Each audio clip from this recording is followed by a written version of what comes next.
लालच का परिणाम। एक बहुत बड़े जादूगर के यहाँ एक नौकर काम करता था। उसका नाम नीरज था। उसकी सेवा से खुश होकर जादूगर ने उसे एक घोड़ा दिया। ये कोई मामूली घोड़ा नहीं था। उसके मुंह से चांदी के सिक्के झड़ते थे।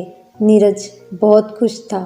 उसने अपने मालिक को धन्यवाद दिया और बोला, साहब, मैं थोड़े दिनों के लिए अपने गांव जाना चाहता हूँ।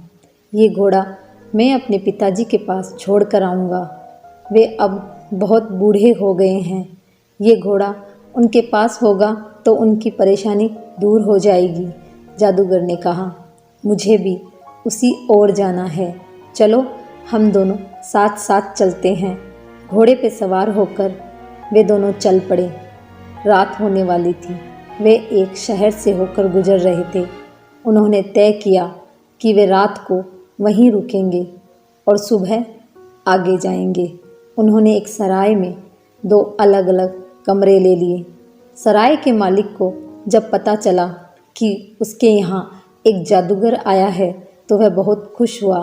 उसने जादूगर की खूब सेवा की। लालची मालिक ने सोचा कि जादूगर खुश होकर उसे खूब सारे पैसे दे जाएगा। सराय के मालिक की सेवा से खुश होकर जादूगर ने उसे भी एक घोड़ा दिया, बिल्कुल वैसा ही जैसा कि नीरज के पास था। सराय के मालिक को बहुत गुस्सा आया। उसने मन ही मन सोचा, कंजूस जादूगर ने दिया भी तो क्या घोड़ा, मैं इसका क्या करूँगा। लेकिन उसने जादूगर से कुछ नहीं कहा।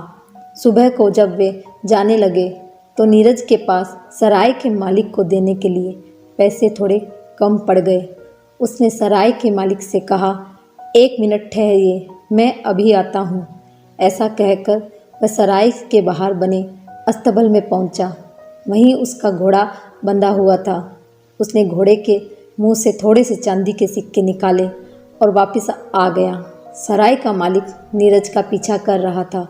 उसने जब जादुई घोड़े को देखा तो उसने लालच आ गया। उसने नीरज के घोड़े को अपने घोड़े से बदल दिया। नीरज को घोड़ों का अंतर पता नहीं चला। वह चुपचाप अपने घोड़े को लेकर अपने घर आ गया। जादूगर साहब भी अपने काम से आगे चले गए।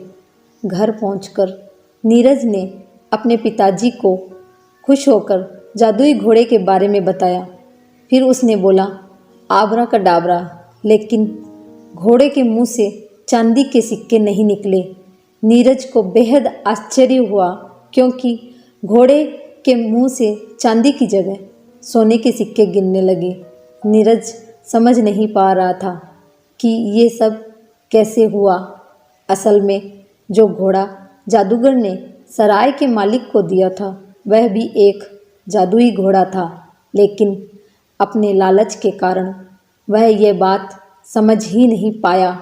उधर सराय के मालिक ने घोड़े से चांदी के सिक्के निकालने चाहे, लेकिन उसके लालच के कारण उसका घोड़ा एक साधारण घोड़ा बन गया था।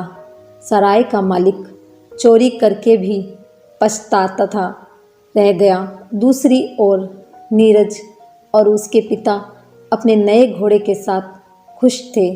कहानी पसंद आए तो लाइक, शेयर एंड सब्सक्राइब कीजिएगा। धन्यवाद।